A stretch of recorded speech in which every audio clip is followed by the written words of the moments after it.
سود کو ذرا سا ڈیفائن کر دیں اور یہ بتا دیں اس کا اطلاق جو ہے صرف پیسے کے لین دین کے معاملات میں ہوگا یا دیکھیں سود اور یہ قسطوں کاروبار پہ میں نے پہلے بھی ریکویسٹ کی تھی، اب میں دوبارہ بتاتا ہوں کہ سود اسلام میں پیسے کے بدلے پیسہ ہے، چاہے وہ مرضی سے ہو یا بغیر مرضی کے. جیسے زنا بالجبر بھی حرام ہے اور زنا بالرضا بھی حرام ہے.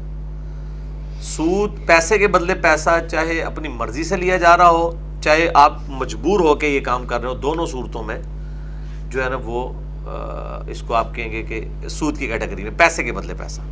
کیونکہ وہ کہتے ہیں کہ نبی علیہ السلام کے زمانے میں تو امیر لوگ غریبوں کو پیسہ دیتے تھے فائدہ اٹھانے کے لیے ان کی غربت سے، لیکن آج معاملہ الٹ ہو گیا ہے. آج بینک خود کہہ رہے ہوتے ہیں ہمیں پیسہ دو ہم تمہیں سود دیں گے. ٹھیک ہے نا، بالکل 180 ہو گیا. یہ زنا برضا والا مسئلہ ہو گیا. زنا حرام ہی ہے کیونکہ وہ اس پورے سسٹم کو، کاروبار کو چیلنج کر دیتا ہے.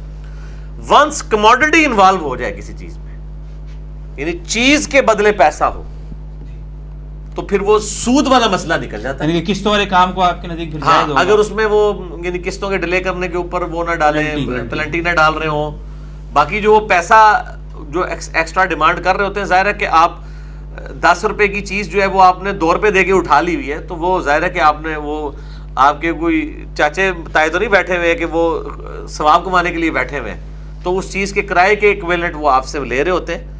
اس کو سود نہیں کبھی کسی نے کہا. مسئلہ وہ کھڑا ہوا ہے کہ ایک چیز کی 2 قیمتیں مقرر کرنے کا. وہ امام ترمذی نے لکھ دیا ہے کہ ایک وقت میں یعنی 2 قیمتیں ہوں اور کسی ایک کے اوپر لوگ متفق ہو جائیں، بیچنے والا اور خریدنے والا، تو پھر اس پہ نہیں ہے.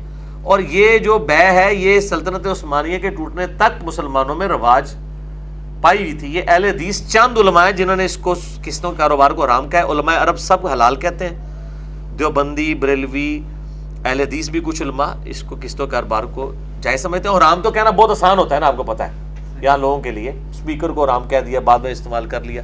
کئی علماء ہیں جنہوں نے رجوع بھی کیا اس مسئلے کے اوپر. تو اتنا ہی کافی ہے قسطوں کے کاروبار کے حوالے سے. جی بھائی پروفٹ تو آلریڈی کمپنی کو دے رہی ہوتی ہے، لیکن کمپنی ان کو یہ نہیں کہہ رہی ہوتی نا کہ آپ جناب 70,000 روپے کی ہونڈا 70 جو ہے لوگوں کو 10,000 روپے پہ دے دیں اور آپ کی پیسے کی ریکوری ہو 1 سال کے اندر. تو اس 1 سال میں جو بندہ موٹر سائیکل چلا رہا ہے اس موٹر سائیکل میں تو وہ 10,000 کا مالک ہے، 60,000 کی تو وہ کمپنی مالک ہے جو جس کمپنی نے آپ کو قسطوں پہ دیا ہے، تو اس کے ایکویلنٹ کرایہ تو لے گی نا. وہ اسی فارم کے اندر ہے، کموڈٹی انوالو ہو گئی نا سود والا. اور یہ بے میں بتا رہا ہوں سلطنت عثمانیہ میں جاری تھی. میں اس کے اوپر ورکنگ کر رہا ہوں. تقی عثمانی صاحب نے اسلامی بینکاری کی بنیادیں کتاب لکھی ہے، آپ اس میں پڑھیں. انہوں نے اس معاملات کو کلیئر، ورنہ تو آپ کاروبار چل ہی نہیں سکتا کموڈٹی جب انوالو ہوتی ہے.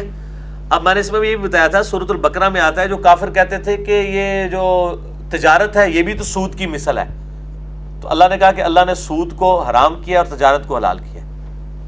وہ کیوں مثل کہتے تھے؟ وہ مثل اس لیے کہتے تھے کہ یہ کاروبار آپ کے زمانے میں رائج تھا کہ کموڈٹی کے جو ایوز جو ہے نا، ٹائم ویلیو آف منی آپ جس کو کہہ لیں، وہ یہ معاملہ جائز تھا. تو وہ کافر کہتے تھے کہ اگر چیز انوالو ہو تو زیادہ پیسے لے لیتے ہیں، اس کو تو اللہ کہہ رہا ہے حلال، اور سود پیسے کے بدلے پیسے. تو وہ اللہ نے بتایا پیسہ رننگ میں آتا ہے اس میں. ٹھیک ہے، اور کئی لوگوں کے کاروبار کھلتے ہیں. بہر اللہ تعالیٰ نے اس کو دیکھیں جی، زنا اور نکاح میں بھی صرف ایجاب و قبول اور حق مہر کا ہی فرق ہے. ٹھیک ہے نا، لیکن زمین اسمان کا فرق ہے. ایک چھوٹے سے فرق سے شرعی حکم بدل جاتا ہے. یہ ہے. تو اس کو زیادہ ڈیٹیل میں نہ جائیں، بس اتنا کافی، اتنا بتا دیے. پھر وہ باقی پھر نٹی گٹی پیسے کے بدلے پیسہ ہے کہ وہ سودی ایک ذہن ہے کہ پیسے سے آپ پیسہ کما رہے ہیں، کاروبار کوئی جنریٹ نہیں ہو رہا، کوئی بینیفیشری نہیں ہو رہا ہے اس کا. وہ جو ہے وہ پستا چلا جا رہا ہے. اس کے اگینسٹ آپ مکان بناتے ہیں 10 لاکھ کا، یا رینٹ کار پہ آپ گاڑی چڑھا دیتے ہیں، کتنے لوگوں کا رزق ہوتا ہے. اللہ تعالیٰ ہے پیسہ رننگ میں آئے، کاروبار میں لگے. ٹھیک ہے نا. اور بغیر محنت تو ایک جز ہے، بغیر محنت کے بھی بعض اوقات کمائی ہو جاتی ہے. اگر میں 5 تولے سونا آج لیتا ہوں، سال بعد وہ بغیر محنت کے 6 تولے کے برابر ہو جاتا ہے. یہ جو لوگوں نے نکالا نا کہ بغیر محنت کے ہو، سلیپنگ پارٹنرشپ بھی تو بغیر محنت کی ہوتی ہے، اس میں صرف انویسٹمنٹ ہوتی ہے. اگر سونے کی بات کریں، میں نے 10 سال پہلے کسی کو سونا دیا 10 تولے، اور اس سے میں نے کہا تھا کہ میں 2017 میں آپ سے 10 تولے سونا لوں گا. تو 10 تولے سونا ہی لیں میں اس سے. وہ جو اس کو ایکسٹرا پاڑے ہیں اوپر، اس کو 10 تولے پڑے گا 5 لاکھ. آپ پوچھ بھی رہے ہیں اور پھر آپ کو خود ہی ترس آ گیا تو معاف کر دیں، آگے سوال کر دیں.